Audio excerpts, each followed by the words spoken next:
Bom, futebol francês, a gente está aqui na linha com o Felipe Papini, ele que é jornalista formado pela UniBH, Centro Universidade de Belo Horizonte, fotógrafo pela Escola Metrópole, torcedor do Lyon, colunista, e meu francês aqui não vai ajudar, C'est le foot, no Sport TV, Globoesporte.com, escrevendo sobre futebol francês. Meu querido Felipe Papini, muito boa noite, é um prazer falar contigo, perdoe o meu francês aqui bem ruim para falar da onde você é colunista. Eu queria a tua impressão sobre essa França que desponta como favorita à conquista da Copa, ao bicampeonato.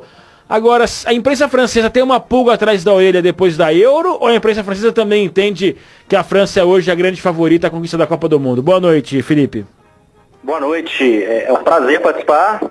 Queria pedir desculpas pela voz anasalada, mas eu acho que, na verdade, a imprensa francesa ela está tratando a coisa como, não sei se é um medo, mas tinha um pouco de receio com o Didier Deschamps no começo, né?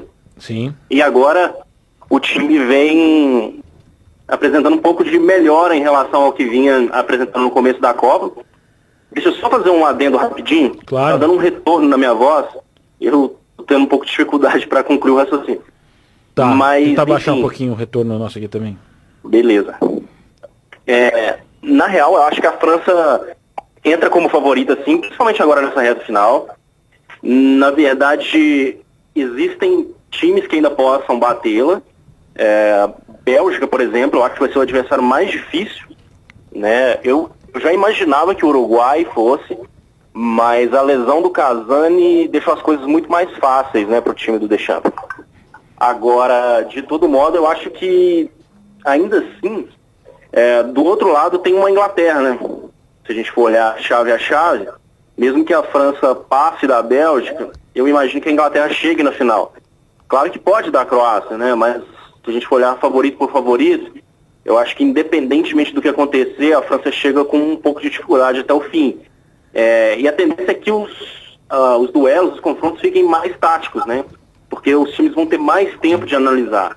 E a França tem lá seus pontos fracos, né? E apesar de existir uma grande variação nas peças que o Deschamps tem, no seu elenco, nos jogadores que ele tem à disposição, ainda assim a França não é um time perfeito, obviamente. Então cabe aos treinadores adversários entender até onde que vai os defeitos da França e saber utilizar uma maneira de neutralizá-los. Esses defeitos, a gente estava falando aqui antes de entrar no ar, podem ser essas osciladas que a França dá durante o jogo, e acho que o enfrentamento contra a Argentina ficou muito claro isso, né?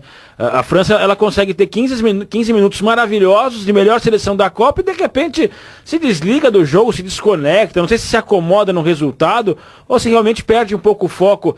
Passa por aí, talvez, os pontos fracos da França, Felipe? Também, mas a França tem uma coisa que a gente consegue perceber, não só nessa Copa, mas na última Euro, que causa uma sensação de que parece que ela vai resolver o jogo a qualquer momento.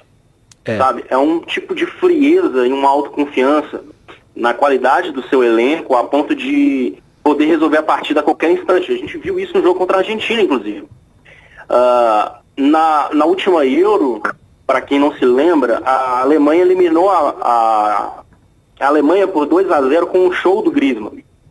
E assim, tudo pode acontecer. A França começou a Copa de uma maneira ruim, quase não venceu a Austrália, aí teve um jogo um pouco melhor contra o Peru e aí empatou com a Dinamarca. Então a segunda fase da França tem sido melhor. Mas a lição que fica dos adversários, na real, com relação à montagem de um time para tentar bater a França. Eu tenho uma teoria de que a França tem muita dificuldade contra time que se fecha.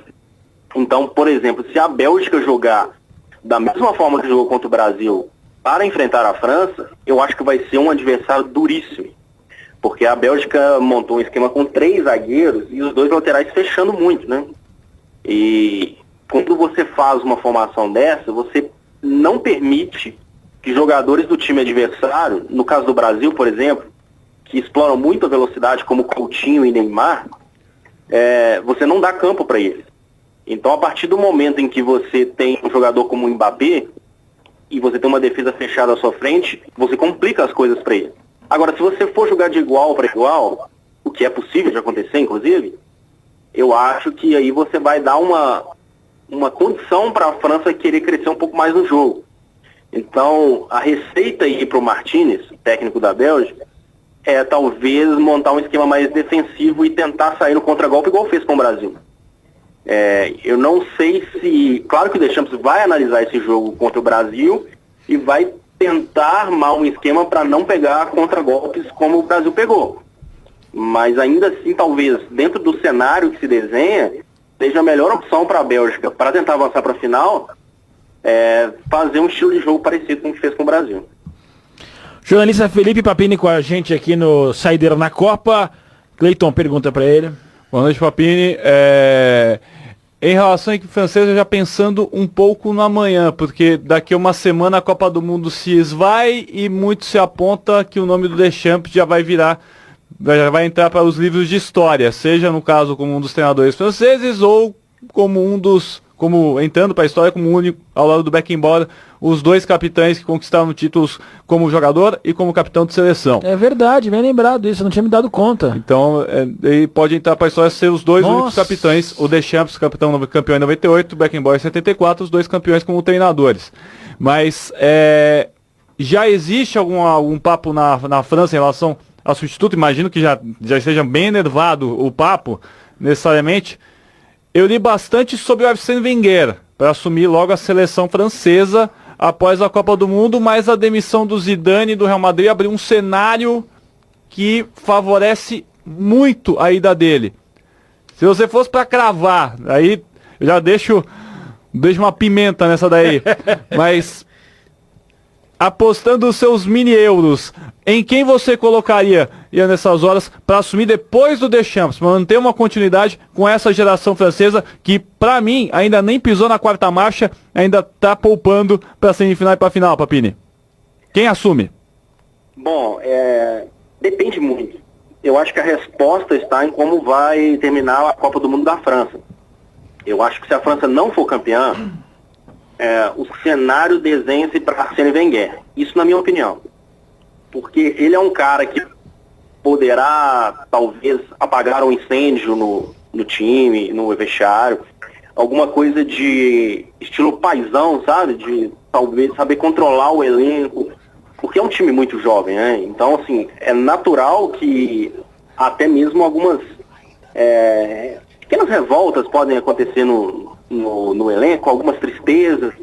Assim como, por exemplo, o Rabiot, que não foi convocado, deu uma estourada, nunca se sabe o que pode acontecer se a França tiver uma atuação apagadíssima e foi eliminada pela Bélgica, por exemplo. Claro que vai haver uma frustração muito grande. Eu acho que o nome do Arsène Wenger apareceria muito bem para apagar esse incêndio, sabe? Ainda assim, se a França for campeã, eu ainda tenho um voto para o Deschamps continuar.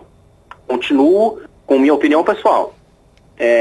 Mas eu também acho que ele não vai continuar perdendo ou ganhando. Então eu acho que a França ganhando seria um cenário perfeito para o Zidane chegar. Porque aí chegaria com aquele status de ser o Zidane, né?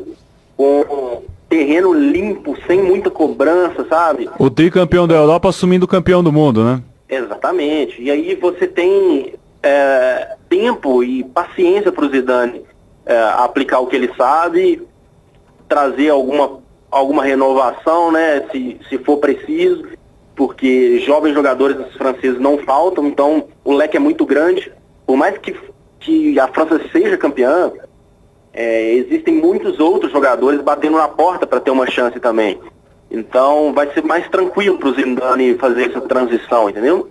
Agora, existe um outro cenário também que fala-se muito nos bastidores, mas eu acho muito difícil de acontecer, mas quem sabe? Uma dobradinha de Arsène Wenger com o Zidane. O Zidane mais à frente assim do banco de reservas, digamos, e o Arsène Wenger um perfil mais executivo, um cara mais de bastidores, um cara que vai mais só acompanhar os treinamentos. Esse seria o cenário ideal, no caso? Oi? Esse seria o cenário ideal?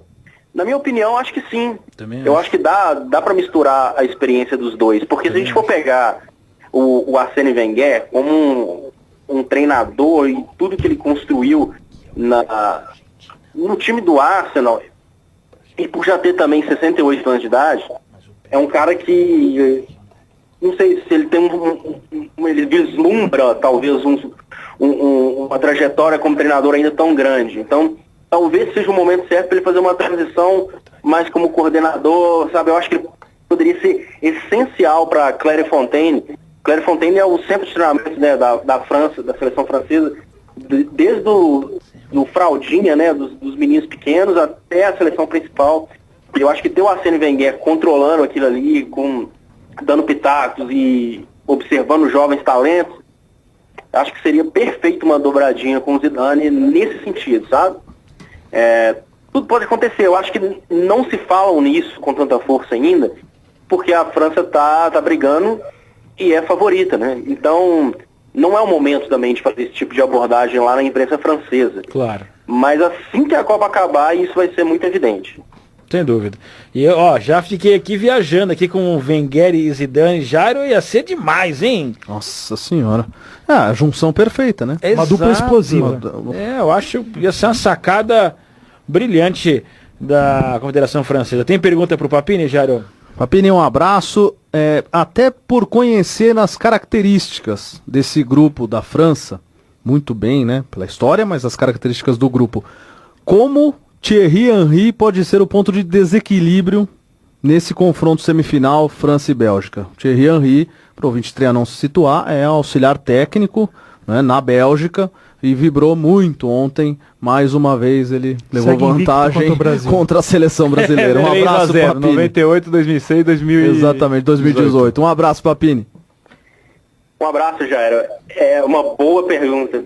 Não pensei nisso até agora. Na real, eu acho que a grande vantagem que o Thierry Henry vai ter lá dentro do vestiário do time belga é justamente o conhecimento dos jogadores. Então, ele sabe mais do que qualquer um, até mais do que eu, claro, assim, que acompanha o futebol francês com certa recorrência.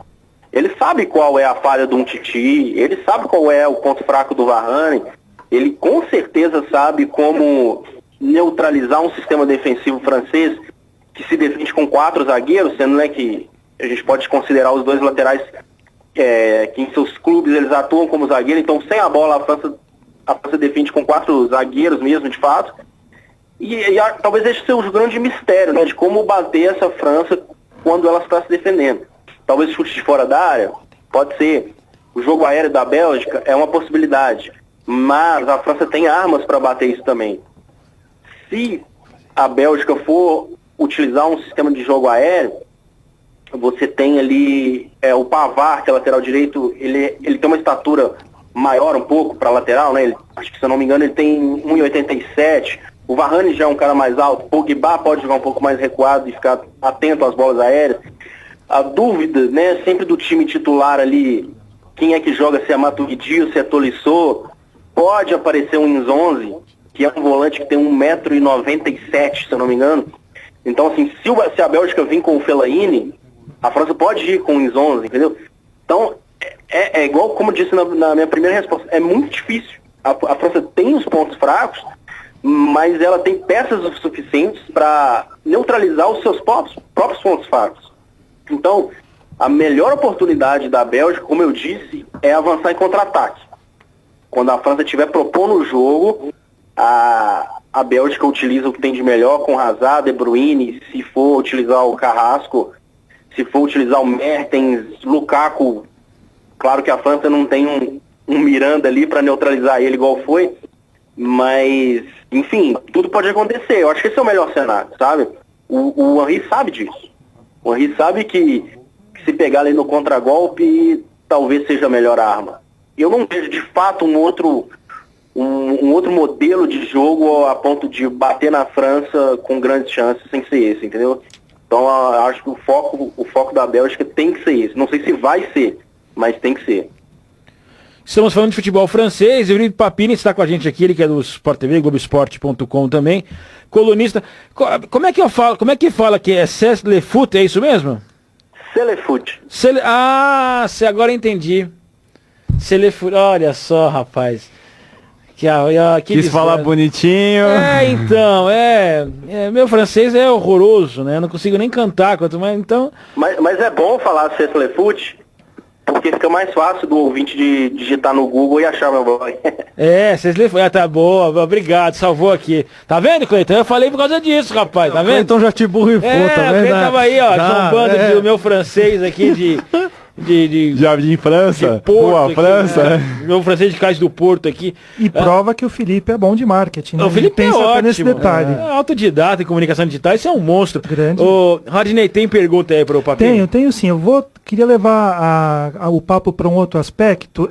Bom, obviamente, né, a França já está entre os 4 finalistas aí da Copa do Mundo com potencial para ser campeã. Você acha que esse bom resultado, o bom futebol apresentado pela seleção francesa pode fazer com que muita gente aqui no Brasil reveja os seus conceitos a respeito do futebol francês? Eu digo isso por quê? Porque quando o Neymar decidiu trocar o Barcelona pelo Paris Saint-Germain, houve uma certa gritaria aqui entre alguns formadores de opinião, falando que o futebol francês é um futebol de segunda linha na Europa, muitas críticas a esse respeito. Você acha que, de repente, essa campanha, que pode ser gloriosa na semana que vem, culminando com o título do futebol francês, possa fazer com que essas pessoas tenham essa visão diferente?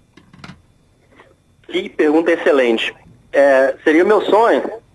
Acho que sim. Na real, eu acho difícil de acontecer, porque a mentalidade de muitas pessoas aqui no Brasil é de analisar a seleção do país com uma certa distância da liga daquele país. Então, por exemplo, todo mundo aqui no Brasil adora a seleção argentina e sabe do perigo que ela é. Mas são poucos que assistem o campeonato argentino. Então, assim, eu acho que dificilmente mudaria, mas serve de lição, sim. Porque, na real, se a gente for pegar o elenco do futebol francês, da seleção francesa, você tem à disposição jogadores que nenhum outro país tem. Eu não falo só dos 23 convocados, eu falo de quem ficou de fora, né? Sim. A gente pega o time francês e tem inúmeros jogadores, dá para montar uma outra seleção de altíssimo nível, né? Só pra gente citar alguns, tem Payet, Lacazette, Benzema, Ribéry, Valbuena, Gignac, tem muita gente, cara, tem Sissoko, mas é jogador, assim, eu já parei e montei 4 times de 11 jogadores de altíssimo nível. E tem muito jovem jogador que está surgindo no futebol francês. Na Ligue 1, neste momento, tem jogadores que estão postulando demais a convocações e nunca foram convocados. Então, assim, o grande charme do futebol francês é justamente observar esses jovens jogadores aparecendo. Porque eles aparecem do nada, como o Mbappé apareceu.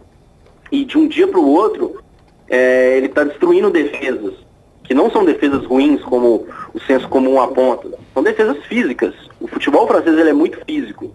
E isso não significa que seja ruim. Porque para você vencer uma defesa física, você precisa ter um ataque habilidoso. Um ataque muito veloz. Então por isso que nomes como Hazard aparecem no futebol francês com muita força. Nomes, vamos supor, o próprio Giroud, que ele, apesar de ter sido campeão com o Montpellier em 2012, até antes daquela temporada ele jogava na 3ª divisão, se eu não me engano. Então foi um centroavante com porte físico que foi fisgado pelo Montpellier para fazer uma temporada talvez mediana e ele arrebentou. Na temporada seguinte ele estava no Arsenal e já na seleção. Então, o legal do futebol francês é ver essa mini revolução que acontece temporada a temporada, com novos jogadores, novos talentos e vendas absurdas, principalmente para o mercado inglês, que porventura é o mais, né, adoradinho aí pela turma. O futebol francês praticamente é o mercado do futebol inglês. É verdade. Não, talento na França tem de sobra, e aí caberia um programa inteiro aqui pra gente discutir como é que a França conseguiu fazer isso. Eu tive a oportunidade uma vez de conversar com o Ricardo Gomes, que conhece muito futebol francês e admira muito, e ele estava falando um pouco sobre isso. Então é muito, muito interessante abordar isso. Cleiton, última pergunta então para o Papini, é isso? Exatamente. Papini, a gente falou um pouco mais cedo com o Paulo César Caju, né, em relação à parte de comando de clubes, etc., e envolvimento de jogadores com as equipes.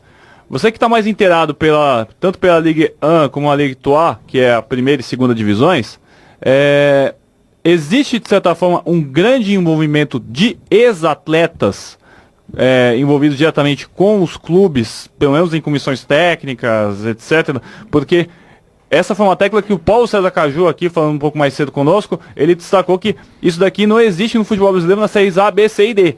Então, se você tiver alguns exemplos, seria muito legal até de ouvir esses exemplos de ex-atletas, não só Deschamps, mas sim outros jogadores que saíram do campo, mas que ao mesmo tempo não se afastaram do futebol, continuaram envolvidos com o futebol, envolvidos essencialmente com equipes tanto na Ligue 1 como na Ligue 3. Bom, acho que eu pelo menos não estou conseguindo lembrar agora de qualquer treinador que não tenha sido jogador no futebol francês, no cenário atual, assim, não estou conseguindo pensar em um bom nome. Então isso já pressupõe que os ex-jogadores estão realmente dentro do dia a dia dos clubes. E não só como treinador, né? A gente pega times como o Lyon, por exemplo, que é o time que eu torço, Florian Maurice, que é ex-jogador da seleção francesa também, disputou a Copa de 98, se eu não me engano. Mas, enfim, esteve sempre presente nessa geração aí do Zidane. Ele é hoje o diretor do Lyon, responsável pelas contratações e tudo mais. O próprio Patrick Kluivert não sei se ele saiu agora, no final da temporada, mas, enfim, se ele não está até o presente momento, ele até pouco tempo estava à frente do PSG, né, como um braço direito do Nasser Al-Khelaifi no comando ali do time parisiense. E é curioso, porque na França existe também até me fugiu a palavra agora, mas é um sindicato, na real, de jogadores. E esse sindicato, ele se impõe em alguns momentos, sabe? Por exemplo, críticas à arbitragem, a alguma forma como a liga esteja conduzindo alguma questão que seja maléfica, talvez ao dia a dia dos jogadores, ou até mesmo fazer um embate contra a FFF se precisar. E curioso é que esse sindicato é todo chefiado, comandado por ex-jogadores também. Então, de verdade, assim, os ex-jogadores do futebol francês, eles continuam no dia a dia, né? E não só no universo assim, do futebol assim, real, do cotidiano, mas você vê, por exemplo, um Christian Carrembé como um representante FIFA, né? Que sempre está nesses eventos da FIFA, sempre carregando de alguma forma o futebol francês, de uma maneira mais executiva, enfim. Não vou falar nem do Platini, né? Até o cargo que exercia até pouco tempo, enfim. O futebol francês se cerca disso. Eu não sei te comparar agora o quão benéfico isso é em relação ao futebol brasileiro. Porque eu discordo um pouco, eu acho que o futebol brasileiro tem isso também. A gente vê até em cargos gerenciais, né? O Edu Gaspar na seleção, por exemplo, enfim, exemplos existem também por aqui. Talvez não seja tão profissional, essa é a questão.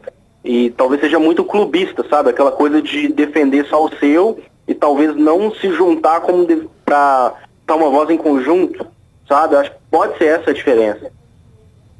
Perfeito. Felipe Papini, então, conosco aqui. Quero agradecer demais a tua participação, sempre muito esclarecedora, trazendo um pouco da realidade do futebol francês e, claro, falando da seleção que neste momento é a favorita ao título, ao bicampeonato. Será, rapaz? Aí o Papini não vai aguentar, né? Vai ser muita emoção pro Papini vir esse título aí. Vai bombar blog, vai ser sucesso. Felipe, obrigado mesmo pela participação, pela conversa, pelo papo sempre muito agradável. Boa sorte à França aí. Talvez semana que vem com o título a gente volte a se falar, tá bom? Legal demais. O melhor cenário seria uma França e Brasil, né? Aí sim meu blog ia bombar. Mas de todo modo, agradeço aí. Se der tudo certo, semana que vem estamos juntos de novo. Sem dúvida alguma, muito obrigado. Esse foi Felipe Papini, jornalista formado pelo Centro Universitário de Belo Horizonte, fotógrafo pela Escola Metrópole. Ele que é colunista do Celefoot, no Sport TV Globoesporte.com, que escreve sobre futebol francês. Juca, vamos pro intervalo rapidinho, que a gente volta pro encerramento. E é claro, eu vou só terminar aqui de ver os jogadores do Brasil, que esses três palpiteiros aqui da mesa manteriam pro próximo ciclo. A gente vai encerrando a saideira na Copa. É rapidinho, então. O gol francês, a gente vai ouvir a narração da Rádio Europe One, né, que é francês. Europe 1.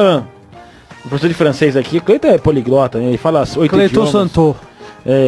O Cleiton Santos, então, tá me indicando aqui, é Rádio Europe 1. O gol francês, o primeiro gol da França. Vamos ouvir, a gente já volta rapidinho. Toca-me, vai. C'est un moment important dans ce match. Coup franc sur le côté droit avec Griezmann. 2-3 pas d'élan. C'est parti pour un pénalty. Oh, le but. Est-ce que c'est Raphaël Varane? Oh oui, mon Rafa. Oh oui. Oh oui. Je pensais bien qu'il allait pouvoir jaillir de la tête. Il l'a déjà fait avec le Real. Et bien voilà Raphaël Varane, la tête rageuse. Ils étaient montés. Ce coup franc, le moment était important. Il n'y a pas que... Il y a aussi Varane. Raphaël Varane pour le but de l'équipe de France. Ah ouais, ce ballon qui est parfaitement joué. Un coup franc assez court qui retombe au point de pénalty. La magnifique course de Raphaël Varane qui vient couper ce ballon et le détourner juste ce qu'il faut pour qu'il prenne la direction du petit filet opposé. La défense uruguayenne qui ne peut rien et le portier battu.